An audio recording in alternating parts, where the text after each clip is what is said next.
রুমিন ফারহানা বনাম তৌহিদি জনতা। বনলতা এক্সপ্রেস একটা সিনেমা প্রদর্শনীকে নিয়ে ব্রাহ্মণবাড়িয়ার মধ্যে তুলপাড়। Rumin Farhana MP Banalata express cinema চালু করার জন্য সে মানববন্ধন করেছে, তৌহিদি জনতা এর প্রতিবাদ করেছে। কিন্তু অনেকেই এরকম রয়েছে, বুঝে না বুঝে এর বিরোধিতা করে রুমিন ফারহানার পক্ষ নিচ্ছে। অথচ আপনি কি জানেন, এই বনলতা এক্সপ্রেস সিনেমার মাধ্যমেই কিন্তু যুবকরা খারাপের দিকে যাচ্ছে।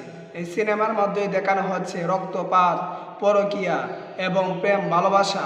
পাশাপাশি দেখা যাচ্ছে মানুষগুলা যত রকমের খুন খারাপি আছে সবগুলা কিন্তু সিনেমার মাধ্যমেই প্রদর্শনী হচ্ছে। এবং নেশার দিকে যুবকরা যে যাচ্ছে, সিগারেট খাচ্ছে, ধূমপান করছে প্রকাশ্যে, এই সবগুলা কিন্তু সিনেমার মাধ্যমেই প্রকাশ পাচ্ছে।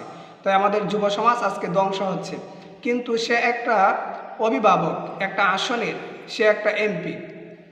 তার দরকার ছিল কিভাবে যুবকরা খারাপ থেকে বাঁচবে, নেশা থেকে বাঁচবে, ধূমপান থেকে বাঁচবে এবং পাশাপাশি পরকীয়া, প্রেম প্রীতি সহ অন্যায় থেকে মানুষ কিভাবে বাঁচবে এর একটা ব্যবস্থা করা। কিন্তু আমরা দেখতে পেলাম না, বরঞ্চ সে একজন এমপি হয়েও সে আজকে সিনেমার পক্ষ নিচ্ছে, আজান এবং কোরআনের বিরোধিতা করছে, মৌলবাদী বলে গালাগালি করছে। আচ্ছা আপনারা বলেন, 90% মুসলিম রাষ্ট্র এবং ব্রাহ্মণবাড়িয়াকে বলা হয় আলেমের শহর।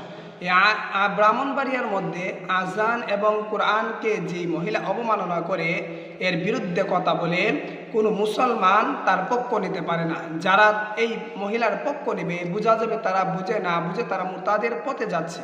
তাই যারা তার পক্ষ নিচ্ছে তাদেরকে বলি, আপনারা স্বেচ্ছায় যদি করে থাকেন তওবা করেন, আর যদি না বুঝে করে থাকেন তাহলে আপনারা তওবা করেন, তাহলে দিনের পথে ফিরে আসেন।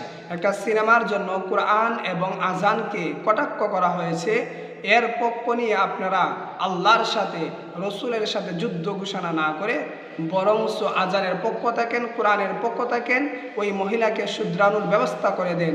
কে কোন দল করে, কে কোন আকিদা লালন করে এটা বিষয় না, বরঞ্চ আমরা আজান এবং কোরআনের পক্ষে থাকতে চাই। তাই যে ভাইয়েরা ফেসবুকের মধ্যে তার পক্ষ নিল, রুমিন ফারহানার পক্ষ নিল, সিনেমার পক্ষ নিল, তাদের কাছে আমাদের জোর দাবি যে আপনারা সঠিকটা বোঝার চেষ্টা করেন এবং তওবা করে দিনের পথে ফিরে আসেন। ইনশাআল্লাহ আল্লাহ তাআলা আমাদেরকে হেদায়েতের রাস্তা বাতিয়ে দিক।